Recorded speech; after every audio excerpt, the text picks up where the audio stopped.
Solapur news मध्ये आपल्या सगळ्यांचं स्वागत। एका मराठ्यांची नोंद निघाली, त्या मराठ्यांचा व्यवसाय शेती, पण ज्या मराठ्यांची नोंद निघाली नाही त्याचा पण व्यवसाय शेती।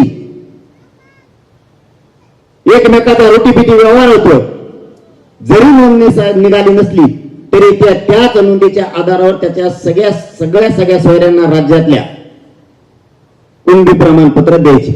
त्यातला एक मंत्री खूप चतुर होता, तो म्हणला मग तर हे सरसकटच होते, मराठीची जर एक नोंद सापडली तर त्या एका मराठीचा अर्धा महाराष्ट्राला लढा येईल मला। म्हणला मग तसंच असतं, तुम्हाला सरसकट नाही ना पाहिजे तर सगळ्या सोयऱ्यांना द्यावा लागणार। हे गॅजेटचे सुद्धा विषय त्याच पासून आहेत। 13 तारखेच्या आत हे सगळे विषय घ्यायचं ठरलं। सगळ्या सोयऱ्यांची अंमलबजावणी आपल्या व्याख्याप्रमाणे त्यांनी जर नाही दिली तर आपल्याला ती अंमलबजावणी मान्य नाही। गॅजेट हैदराबादचं, सातारा संस्थानचं आणि बॉम्बे गव्हर्नमेंटचं ही घ्यायचं। 83 क्रमांकाला मराठा आणि कुणबी ते पण द्यायचं, असं सगळं ठरलंय। त्यामुळे एकूण 9 मागण्या त्या घेतल्या, त्या ठीक नसता मला काय राजकारणात यायचं नाही। तुम्ही परत म्हणता ते विषय करून घ्या ना बाबा, म्हणलं मला राजकारणात यायचं नाही, माझ्या समाजालाही राजकारण करायचं नाही।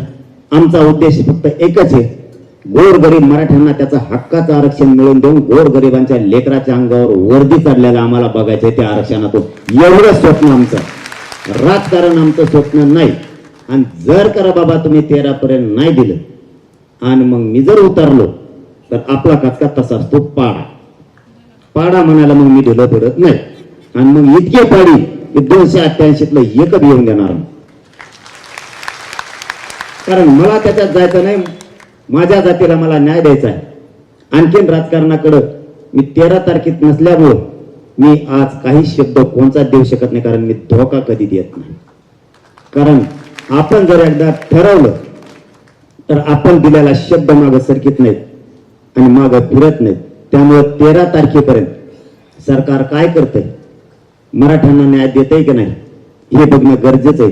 कारण मला आणि माझ्या समाजाला राजकारणात नाही जायचं, पण नाही दिलं तर मग पाडायचे का निवडून आणायचे हे 13 तारखेच्या नंतर ठरणार आहे। एका पाडा शब्दावर त्यांची एवढी फजिती झालेली आणि नंतर तर मात्र मी नाव घेऊनच पाडा म्हणून सांगणार आहे, मग तर त्याचे मतदानच मोजायचं नाही। माझं सोलापूर न्यूज या यूट्यूब चॅनलला सबस्क्राईब करा आणि बेल आयकॉन प्रेस करायला विसरू नका।